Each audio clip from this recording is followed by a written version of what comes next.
Mengapa kita harus berpegang teguh kepada kebenaran? Yang kedua, karena kebenaran itu bermanfaat mengajar dan mendidik orang dalam kebenaran.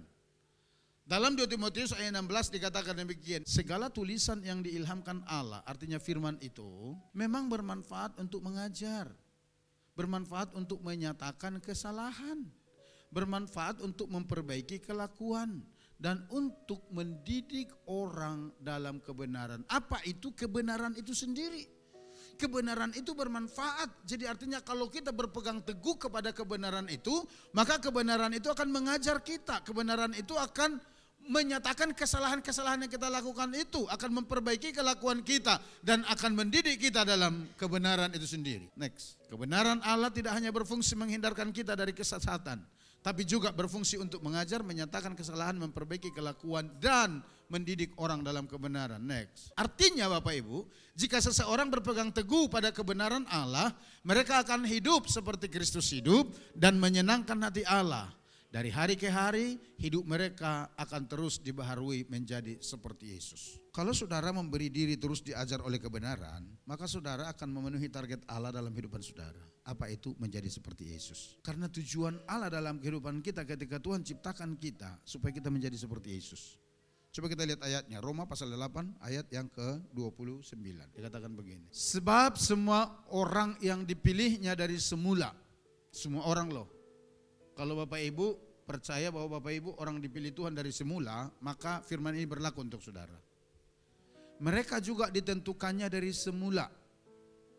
Untuk menjadi apa? Untuk menjadi serupa dengan gambaran anaknya. Ketika Tuhan menciptakan kita, ketika Tuhan memilih kita, ada satu kerinduan besar di hati Tuhan, supaya kita menjadi serupa dengan anaknya, yaitu Yesus Kristus. Yang mari dikatakan amin. Itu tujuan Allah. Dan bagaimana supaya kita sampai kepada tujuan itu yang telah Tuhan rencanakan, tetapkan dalam kehidupan kita, kita harus berpegang di dalam kebenaran Allah. Kenapa? Karena kebenaran itu mendidik kita. Kebenaran itu menyatakan kesalahan-kesalahan kita. Dan ketika dinyatakan itu salah, ya bertobat saudara ya. Saudara boleh ngefans sama seseorang, tapi saya mau katakan, Tuhan punya tujuan dalam hidup saudara supaya saudara menjadi seperti Yesus, bukan seperti orang itu. Dan bagaimana supaya itu terpenuhi dalam kehidupan kita, kita harus berpegang teguh dalam kebenaran. Ketika kita berpegang teguh dalam kebenaran, firman Tuhan menyingkapkan kesalahan-kesalahan yang kita lakukan, dan firman Tuhan menyarankan kita bertobat, kita bertobat. Di tanggal 1 kita belajar firman Tuhan yang Tuhan berikan, jaga hatimu dengan baik. Amsal 4:23 berkata, jagalah hatimu, karena dari situlah terpancar kehidupan. Jaga hatimu dengan segala kewaspadaan. Terjemahan bahasa Indonesia masa kini dan terjemahan bahasa Indonesia sehari-hari dikatakan, jaga hatimu dengan baik, karena hatimu menentukan jalan hidupmu. Artinya seperti apa hatimu, saudara akan bertindak seperti itu.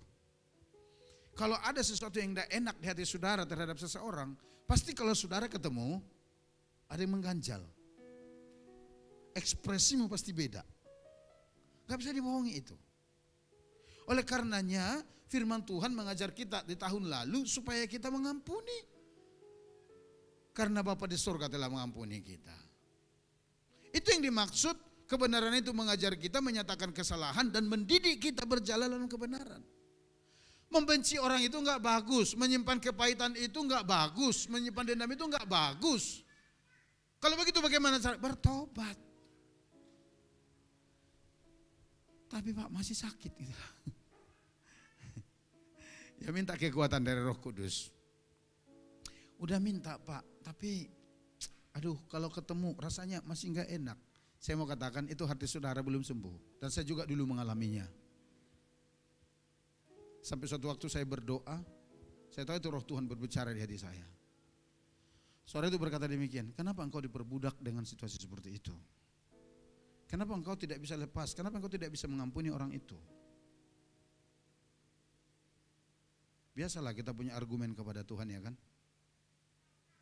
Ya mungkin mengampuni Tuhan. Tapi kalau ketemu dengan orang itu, rasanya gimana gitu loh, ya kan?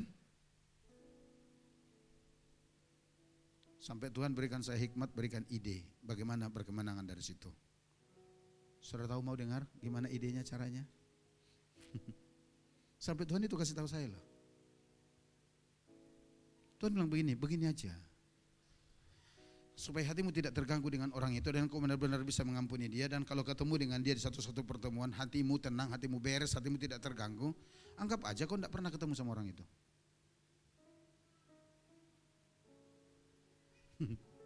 Oh ya? Benarlah saudara. Tuhan ngomong begitu, anggap aja kau tidak pernah ketemu orang itu. Anggap aja engkau baru pertama kali ketemu dengan dia. Sampai dijelasin, diterjemahkan panjang lebar. Dan ketika saya terima, hati saya damai. Dan coba saya praktekin, betul saudara. Contohnya begini. Kalau kita baru pertama kali ketemu dengan seseorang.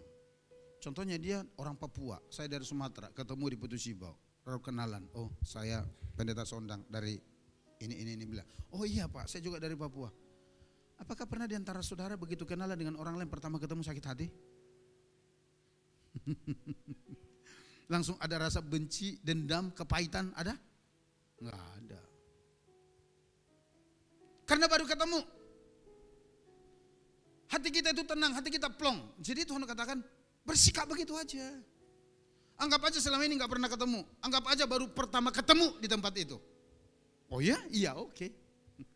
Kita lakukan. Betul. Kita ketemu, salaman-salaman, kita bisa hehehe. Biasanya orang itu yang orang di sini katakan apa namanya? Kalah bulu. Mereka lihat kita enjoy dengan mereka pura-pura main HP gitu loh. Itu urusan dia.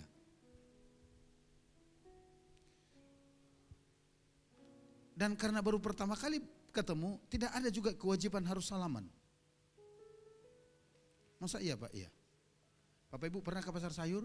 Apakah Bapak Ibu ke pasar sayur setiap kali ketemu di sana lihat orang, oh kenalan Pak, saya zaman GBI Sibau, ketemu oh kenalan Pak, saya dan semua orang di pasar Bapak Ibu salami? Enggak tuh. Nah itu yang dikatakan kebenaran itu mengajar kita, kebenaran itu mendidik kita. Dan ketika kita terus mempertahankan kepahitan, kita rugi loh Bapak Ibu. Kita rugi.